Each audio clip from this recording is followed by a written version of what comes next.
a lot of times people think boundaries is like putting up a wall up against either an idea, a person, a relationship, a thing. And really a boundary is a fence. Boundaries protect you, and they also help you to set expectations with people in your life, relationships that you have in your life. And so for me, instead of viewing it as a wall, I view it as a gate.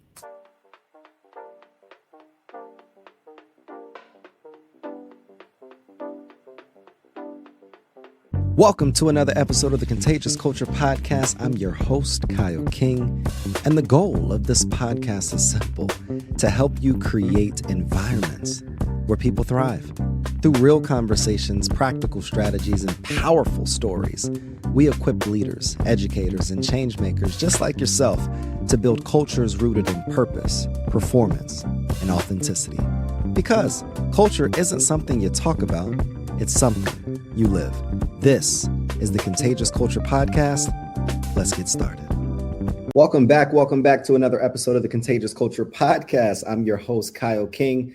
And the goal, as always, of this podcast is to help you create an ecosystem of excellence. Whether you're an organizational leader, a change maker, or an educator, here's when we explore the people, the principles, and the practice that make purpose go viral. Today, I'm sitting down with someone that is absolutely killing it in the philanthropic and giving and fundraising space, somebody who embodies what it means to lead with both heart and strategy. Ms. Petteway is, she is doing some cutting edge, innovative things, and she's seen the bridge between corporations and corporate America, but then also in the nonprofit space. Raechelle has spent more than 15 years building corporate and community partnerships that actually move the needle.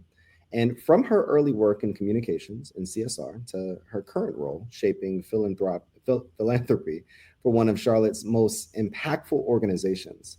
In this conversation, we're not just going to talk about what it means to lead through transition. We're also going to talk about how to navigate the politics of fundraising, what it really means to take care of yourself while carrying so much responsibility for others. Raechelle, welcome to the Contagious Culture Podcast. Let's dive in. How you doing? Thank you so much, Kyle. I'm doing well. How about yourself? I am exceptional. It's been a really strong week. It really has. Every morning I'm taking time intentionally to just reflect and just write down things that I'm thankful for, things that I'm seeing, things that are on my mind, things that have happened. And I'm recognizing that a lot of the things that I wrote down months or years ago, I'm seeing in real practice. So I am truly blessed. That's phenomenal. That's phenomenal. Yes, we are blessed people, especially now. I understand being in a reflective kind of mindset as we get towards the end of the year here, how quickly it came upon us. Oh, but I too have been making a lot of reflections over the last year and feeling very blessed. So we are in the same vein this morning. Oh, no, I love it. Before we get into the weeds of fundraising and philanthropy, can you talk about not just who you are, but what is one reflection that you've had within the last few months, few weeks, few days that helps you recognize all of what you've been through was worth it?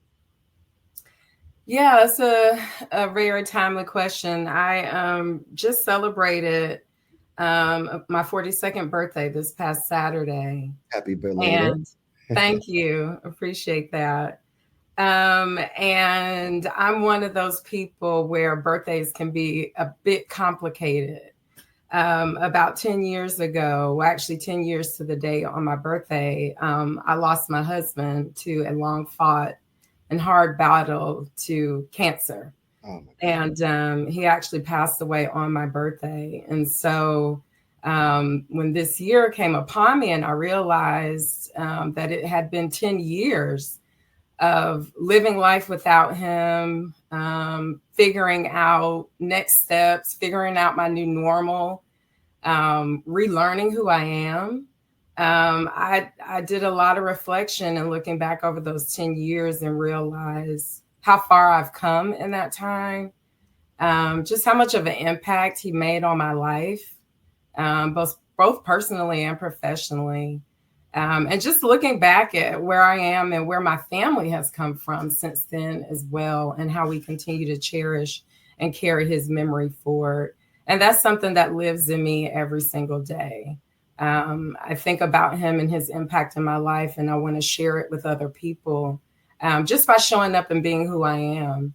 And also just sharing from that experience, helping people through transitions, helping them to understand that you're stronger than you think, and you can make it through some of the toughest situations that you will face in life. It's inevitable.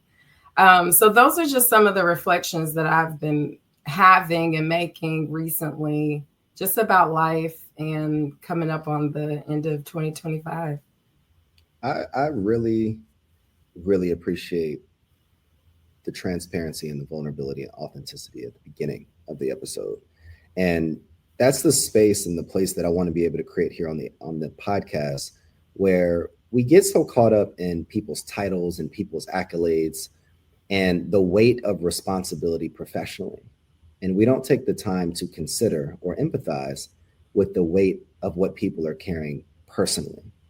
What would be your message to leaders that are in these spaces of influence, are in these spaces of leadership, on how they can consider their teams, how they can empathize and be more compassionate when there are people, many people, that are transitioning in silence?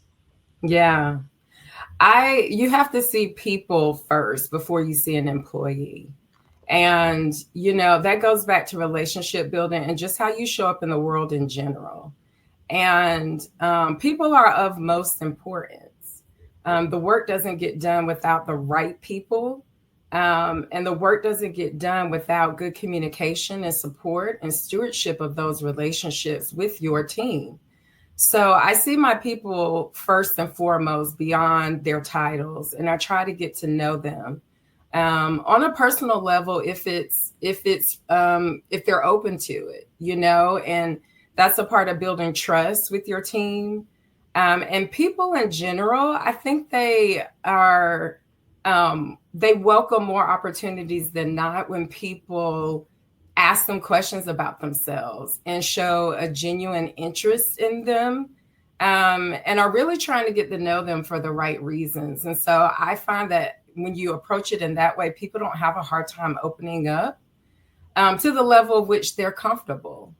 And then just taking time to continue to do that each day. And it can be challenging because depending on the many hats you wear inside your job, in the community, home, church, you might be investing a lot in people, and you may not have as much to give to your team. But I think just remembering that it's important that they are people too. They have lives just as you do, and they want to feel that someone is just as invested in them beyond the work that they're contributing to the organization or the business. No, I really appreciate you saying that. And you hit on a point earlier, and you're pretty much saying that there's a lot of responsibilities that we carry. There's a lot of things that we have going on just in our lives in general, not just personally, but professionally as well. What are some of the things that you do on a daily basis or on a weekly basis or monthly basis that allow you to balance the weight of responsibility and still take care of yourself in the process? Well, one of the things that I've really focused on this year is just remembering to be genuine and authentic to myself. And that has helped me come a long ways in my self-confidence, especially starting in a new role this year. I've been a professional for 20-something years. I've had many jobs. But, when you're starting a new job, there's always that transition and that learning curve. And so you have a bit of imposter syndrome. And so I've been paying attention to myself and how I've been feeling in this year, and really have been gentle, kind to myself, giving myself grace, but also paying attention to those emotions and feelings that come up, and then being able to genuinely express them to people or acknowledge them for myself and recognize what I need to do with those thoughts and feelings and emotions. So if that means saying no to something, I'm saying no. If that means setting particular boundaries, whether it's at work or at home, I'm doing that as well. Some other things that I've been doing is really upping and kind of increasing my social interactions with loved ones and friends. I think that is really important because when you are faced with so much within a business and your job, so many responsibilities, it's really important to take care of home and do the things that love on you that will help grow you and be around the people that are nurturing you. So I've spent a lot of time, intentional time with close friends and family, even rebuilding some relationships with family that I felt would be helpful to me. And in this journey that I've been on this year. When you think about just your life in general, I love what you mentioned earlier about the power of boundaries. And I've been having that conversation a lot lately, especially here on the podcast. What do boundaries look like? Like, can you define boundaries, but then also communicate what that would look like in a professional space? Because I don't think that there's a lot of conversation around it, but because you noted it earlier, what does that look like? Yeah, so boundaries are, it's something that I've been paying attention to for probably the last 10 years. It was very important to me going through many life transitions that I came to understand what boundaries were and how to implement them in my life and in my relationships. And so for me, boundaries, I view it, I literally, it's a visual that comes into my mind when I think about boundaries. A lot of times people think boundaries is like putting up a wall up against either an idea, a person, a relationship, a thing. And really a boundary is a fence. Boundaries protect you and they also help you to set expectations with people in your life, relationships that you have in your life. And so for me, instead of viewing it as a wall, I view it as a gate. And so there's some protection there around me. But when I want to set a boundary with someone, that boundary may be there for temporarily. So there's a gate, right, that can swing open and I control that gate, whether or not I want to swing it open or not and let that person more in, or whether or not I want to close and lock that gate. But it's not a wall. I'm not closed off to that person because they're still in my life. But I have that gate that can open and close as I wish, depending on the boundary that I set with that person. So for instance, in a workplace, a boundary that has been helpful for me to set. And honestly, I've been working on that right now because there's just so much happening, is really choosing when I'm going to show up and work. And setting those work hours and also communicating that to my team to let them know, and to my manager to let them know, like, these are my working hours. Anything beyond that is going to come the next day. Or if I'm in a position to where I can respond or I do have time to give it attention at that time, then I will. And so, when you're working within boundaries for yourself and coming to understand what you need to communicate and what expectation you want to set, it's important that you actually do communicate it and make sure the other people on the other end understand what your expectation is of how they should show up in relationship with you. And that's really your boundary. That is such a powerful perspective. And I just want to give you your flowers. I've never heard it explained in that way, that boundaries are not a wall, they're a fence, they're a gate. And it allows people to know how they deal with you and how we can continue to meet these expectations that we're both setting on both ends. And I think that's important in the workplace, especially in new spaces that we're entering. And you've joined Freedom School Partners this year. And first, congratulations on that. I guess for me, what drew you to the mission and what has this transition taught you about yourself as a leader? To be honest, there was a couple of things that drew me to the mission. Firstly, it's a simple mission. And our mission is to inspire scholars to love reading and learning, believe in themselves, and create extraordinary futures. That's it. And I've worked with several organizations in the past. To be honest with you, sometimes it was hard to articulate exactly what we did. We were making a lot of impact and we were doing innovative work and life-changing work. But, sometimes you get a quick moment to be able to articulate to someone exactly what it is you're doing in hopes that they will get behind your mission and contribute. And so I like that about Freedom School Partners. It's a simple mission centered around education for scholars in the community that need us the most. So that's first and foremost what drew me to the organization. Also, transitioning from corporate America and working for large institutions and businesses throughout the state, it was really attractive to me to return to a small shop nonprofit operation. As I said, I'm a people person first, and so I really enjoy getting to know people intimately. And we're a small team of 10, and so that makes it a bit easier for me to connect with my team and my staff, and our CEO, Nikki Keith, and also our donors and friends. It feels really intimate and close. And everyone is so passionate about the mission and passionate about the work that we get to do. It's just very comforting coming from being a small fish in a big pond that is corporate America. And then lastly, the other thing that drew me to Freedom School Partners, our extraordinary leader, Nikki Keith, who is our Chief Executive Officer. She and I worked together in my previous role at Road to Hire.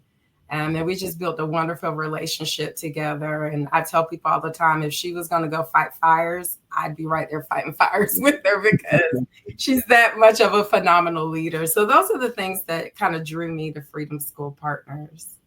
You've built a very impressive career in both corporate and nonprofit spaces. I'd love to know, and I know the audience would love to know, what's the framework or the philosophy that guides, I guess, how you approach work in philanthropic giving and partnership development? Mm-hmm. Well, there's two key things. And the first, we've all heard, we hear it time and time again, not just in philanthropy, but in other sectors of business. I think people are realizing, and we finally come to understand that, transactional interactions don't cut it. It's not enough. And you really have to put relationships at the forefront and put people at the forefront. Show up very, confidently and genuine to people to be able to build relationships. And that is truly what sustains a fundraising plan, a fundraising model, and an organization. It's all about the people that you are able to attract to your mission. It's all about the people that are doing the work to deliver the mission to the community.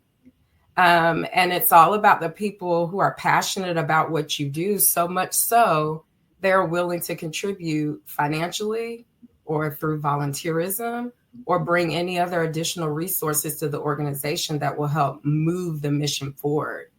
So that's first and foremost, it's the relationships. I think secondly, from there, you have to strategize and have a really tight plan.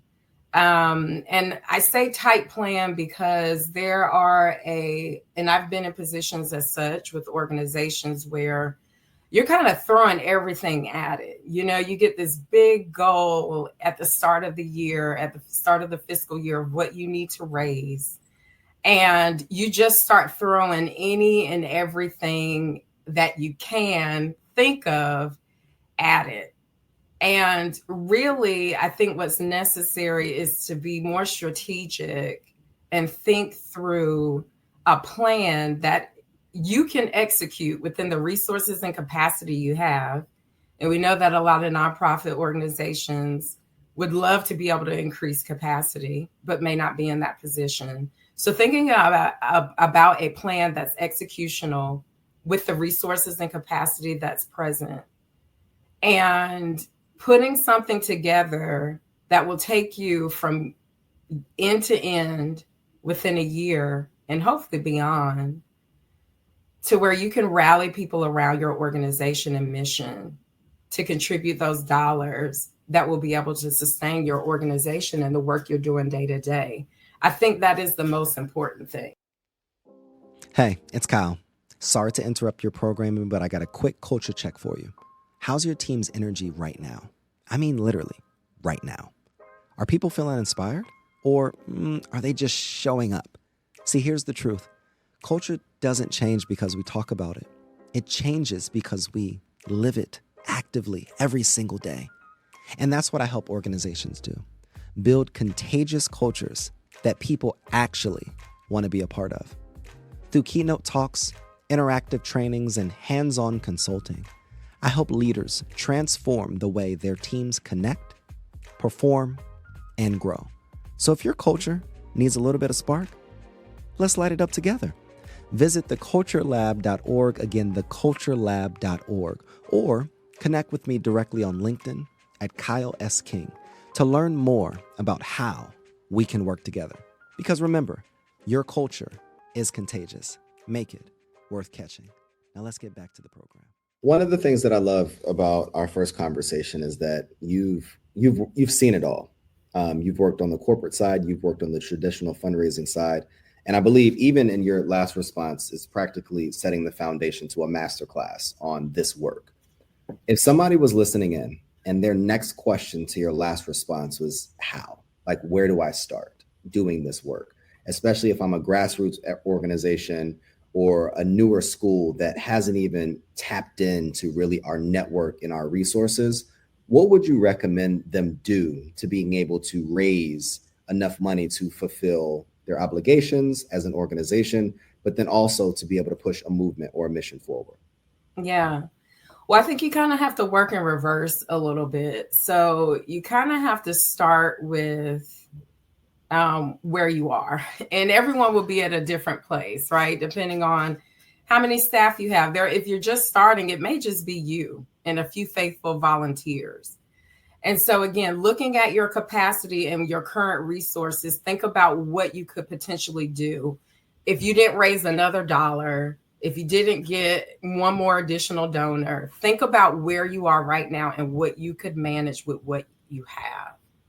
And then from there, I think you have to start thinking about what it is, what type of impact you would like to make. So going beyond where you are now, what impact would you like to see, or do you think is needed, right? Like you're trying to serve twice as many people. Maybe you're trying to get a building, or you need a building. Maybe you are trying to increase awareness. So you want to join podcasts, or you want to get a couple of interviews with the news. You have to think about the type of impact that you're looking to make. And then from there, you need to build out a revenue goal. So starting with where you are, and you may have two goals, starting with where you are. What is the money? What money do I need? What revenue do I need to be able to maintain what I have now? But then thinking about long-term impact, and that could be over the next 6 months or a year. What revenue do I need to generate to be able to make the impact that I know my community needs or the population I'm serving needs? And then from there, you need to be able to tighten up your story and your mission. Again, going back to being able to deliver a very concise and tight mission that explains in one bit exactly what you're doing and how you can get people engaged to be able to support you in doing that thing. And so I think once you have those things kind of laid out, a lot of things can happen from there. You know, you can start figuring out what your timeline is for your fundraising in that year. There might be milestones within that 6 months or year where you want to be able to make a particular impact. How does that align with your timeline for your revenue generating capabilities? And then thinking around some strategy about how you might obtain that revenue. So do you have any donors that you can go to and ask for leadership gifts in that way to help you get yourself started? Are there donors that are already engaged by donating their time through volunteerism that you can convert into a financial contributor. So starting where you're at and putting those pieces together to align around a plan. It doesn't have to be a long-term plan. It doesn't have to be something that's even, I guess, is what you would feel that is well built. You just need to start. And then you can continue to refine from there.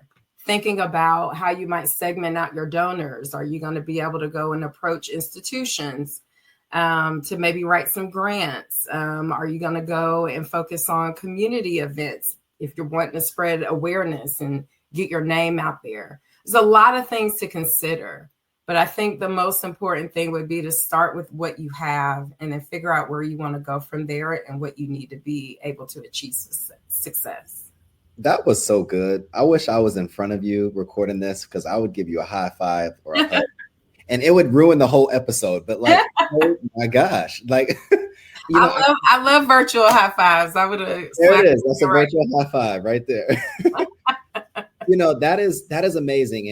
And the people that are listening in right now, I hope you didn't miss it, because I'm over here. I have 3 pages of notes already, and I do this work. So that was just so phenomenal. I guess what I hear is the person that doesn't know, what is the first step?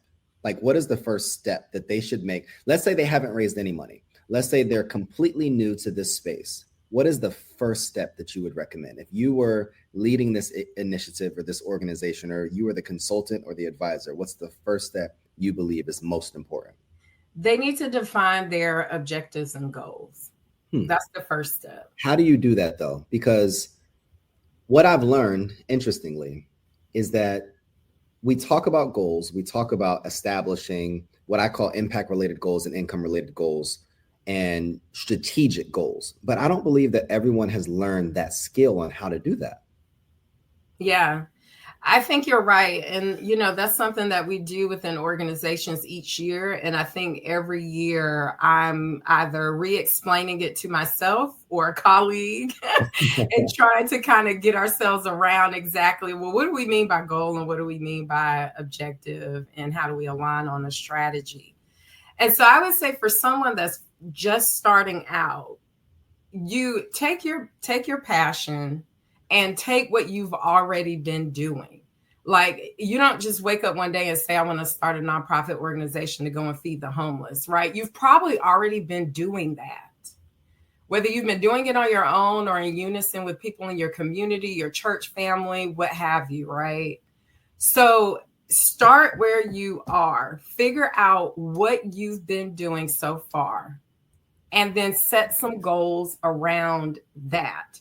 So if you've been feeding people every 3rd Saturday of the month for the past year, and you want to start an actual organization, a hunger relief organization that will do this on a larger scale and be able to galvanize people around your mission, then you need to start from there and define what your mission is, define how much money it will cost for you to be able to do this thing, or how much has it cost you to do the thing for the last year.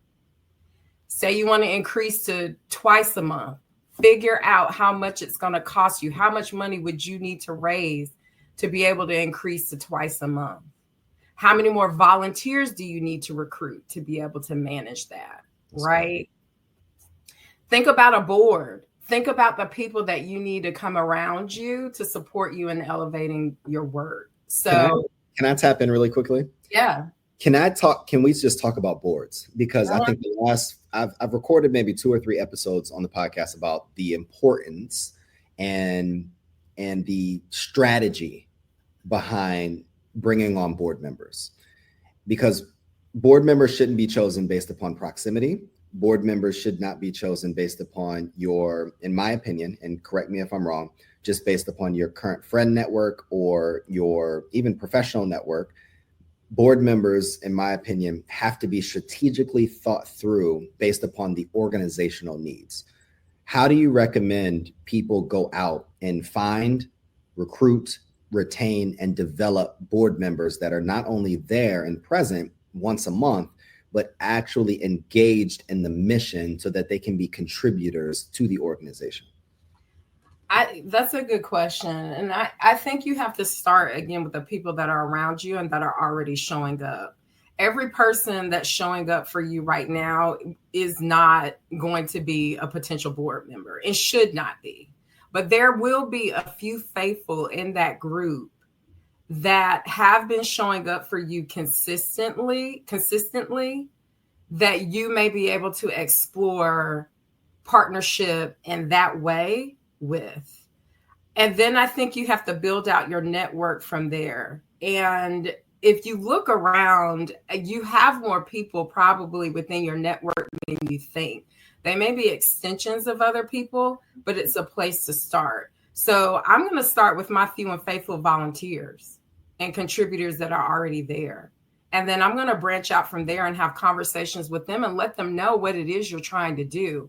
You want to be able to formalize your organization.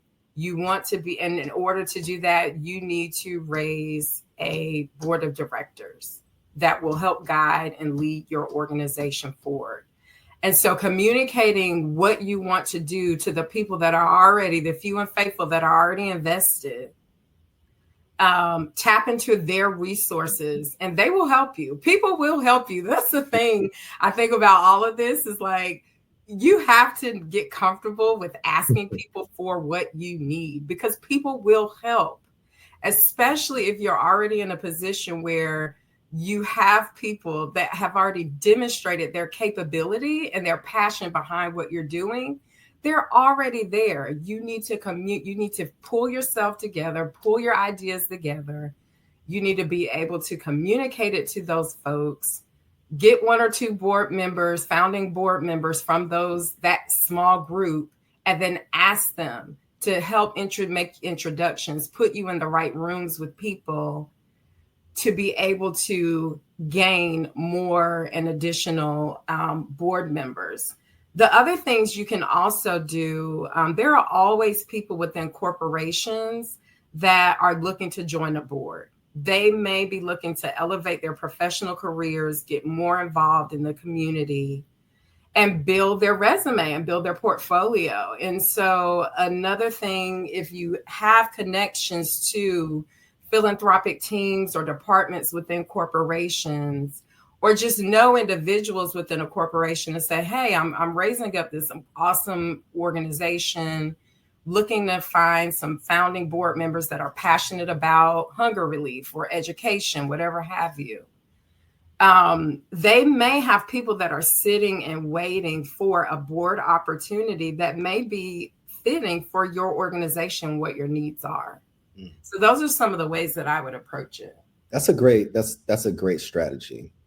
I guess a question that I have is, in this work, you need donors, you need people. How do you recommend building a list? Because I feel like I'm trying to walk listeners through a process. You build your board based upon your goals. And then now you have this great board, these great goals, you have this great vision, but you still need people that support the organization. How would you recommend them building their list of individuals and contributors to their organization to be able to support whether their time, their talent, or their treasure? First, I would start with volunteers. I've worked in volunteer services over the years, and it's kind of volunteerism and volunteer services was really my entry point into nonprofit fundraising and development. And there's so much opportunity there. Again, you have a group of people that are already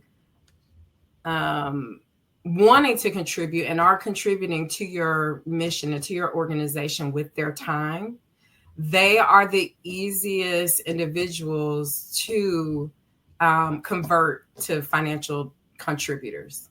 So I would start there. And if you don't have a lot of volunteers, you need to be thinking about opportunities for volunteerism that you can communicate and market to the community, to corporations, to businesses, to get them engaged, because volunteerism for many people is their main entry point into an organization. They may not know nothing about you, but if you say, hey, We feed people every third Saturday of the month in Uptown Charlotte. We need a few good hands to come and support us. Would you want to come out? More than likely, a few folks are going to come out and show up. People are more willing to donate their time more often and show up for you in that way. And then once they're there, you need to make sure they have a really good experience in their volunteerism. I think that's an oversight a lot of organizations make. You have one shot. So when that volunteer shows up, you want to make it a really good experience for them. You want to be able to talk to them about what you're doing and talk to them about what you need. And then those folks, once you generate a list of strong volunteers and supporters, I would then work to solicit them and try to get them to contribute to your organization financially. So I would start there. And board members count as volunteers as well. Yeah. Okay. You're starting there with board members, and then you're starting with your good and few volunteers that show up, and then you're looking to grow your volunteer opportunities and your volunteer pool to get more people into your organization to touch and feel what you're doing, and then to be able to make an ask of them for financial contribution or in-kind contributions. So I would start my list there. Another excellent one. I've never thought, even when I work with organizations, I never thought of starting from the volunteer side. I think it's strategically positioning what you're already doing to get in front of donors. But I think that's a great nugget that I even learned from building up your capacity from a volunteer side and creating a remarkable experience on the ground and facilitating those conversations there. I think that's it right there.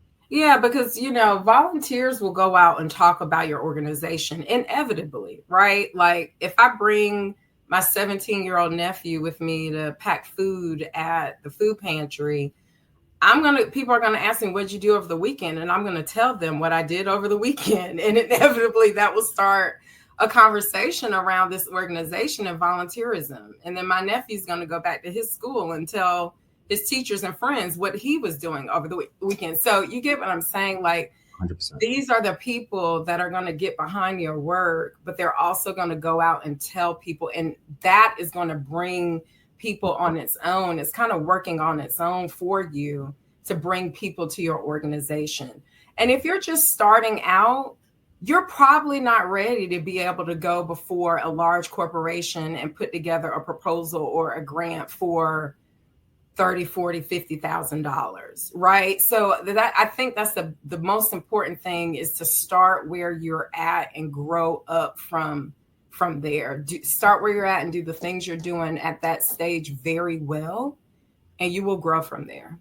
Let me ask you this question. How do I know that I'm ready to start receiving funds? Because I do believe what you said is paramount, and I hope somebody caught it. You have to be optimized before the level up happens. Like you have to be optimized, I believe, for the gift. And you have to have the processes, the systems, the personnel in place so that that gift essentially hyperdrives what you're already doing. I don't believe the gift should come before the processes and before the things that you should be doing on the ground. So can you talk to me about how does an organization, whether it's a school, whether it's a nonprofit, how do they know that they're actually ready for a donation or a financial gift? I think there's a lot of key indicators there, but mostly you want to be able to, I think when you get to a point where you're really able to tell a good story around your impact, you're able to demonstrate it audibly, visually, people can come and experience it. I think that at that point, most likely you're ready. Because here's the thing, funders want to be able to see impact, not just through, the photos on your website or, understanding the summary you may have on your website or your 2-minute elevator pitch. They want to see numbers, they want to see data, and they also want to see who else is contributing to your work. And so I think once you are at a place where you have some really good ways to communicate and demonstrate your impact, whether that's through an annual report or an impact report, You may be starting out really in the beginning. You may only have a deck, you can put together to give a few examples of maybe some key performance indicators you've been tracking over time. Once you have that formulated in whatever format works for your organization, of course, you need to be set up as an official 501c3 organization. You all know that. You need to have a board of directors. You need to have some policies in place. Once you have those things, I think by that time, even if you've had, say, one donor that's contributed $500,000 or $1,000, or you've had one company to come on and sign on and sponsor one of your events, you are able then to take that and put yourself in position to go before larger donors and organizations that can come alongside you and contribute to your work. But you've got to be able to have a way of demonstrating and telling your impact story, because that's one of the beyond or above, the tactical and kind of business needs that are important in doing this work, and that to be able to move forward, you have to have those things in place, right? You're going to do all of that. But beyond that, you want to have a really good impact story and be able to demonstrate that in many ways to a potential partner or funder, and also maybe have one potential business or individual donor that has contributed significantly to your mission that you can also share with the funder. Whew. I really hope that people tuning in, like I want to ask you for your Cash App or your Zelle, because you deserve it. I'll stop. Send me an invoice after this. We're going to do a quick rapid fire exercise before we close out. I'd be interested to see your results here. The next question that I think people are asking is like, who do I reach out to? Who are the people that I reach out to? Once I have the impact, once I have the deck, once I have the success, who are the people that I actually reach out to invest or to partner? So you want to think about local foundations. I would start small. I would think about local foundations here, wherever you are, in your local city or town. Think about family foundations. Then from there, I would approach the faith community, especially depending on what your mission is. Understanding what's important within the faith community and religious organizations, and be able to make some connections there if you don't already have them. And then from there, you can never, ever, ever, ever do too much in terms of working to garner the support of individuals in your community. You always need to be focused on individuals as a donor. And so that's getting your word out and going go to volunteer fairs, go to nonprofit NGO fairs, go talk to churches, go talk at schools, make those connections and see if folks will invite you in to be able to share about your organization and your mission. So those are probably some of the people that I would start with in terms of figuring out whether or not I can test to see if I'm ready to gain funding. That's it. That's all y'all get today on today's episode. Raechelle, we are going to have to do a part 2. I know time was not on our side today, but look, we are going to have to do a part 2 because I'm so thankful for you sharing your wisdom with your heart with us today. I think what stands out most is how intentional you are, and not just about raising funds and developing organizations, but raising people, raising relationships, and raising impact. For anyone listening who wants to connect with Raechelle or learn more about Freedom School Partners, check the show notes and we'll have all of the links there. And as always, if this conversation moved you, share it with someone who's working to make change in their community. Raechelle, it's been an absolute honor having you on the Contagious Culture Podcast.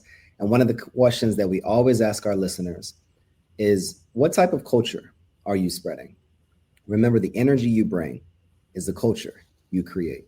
Make yours worth catching. We'll see you all next episode. Thanks for tuning in to the Contagious Culture Podcast. If this episode challenged or inspired you, hey, take a second to share it with someone who's building culture in their world. Make sure to like, subscribe, and leave a review. It helps more leaders, educators, and change makers just like yourself join the movement. You can connect with me on LinkedIn or YouTube at Kyle S. King for more tips, tools, and methodologies to be able to help you create this ecosystem of absolute excellence. Until next time, lead boldly, live intentionally, and remember, your culture is contagious. Make it worth catching.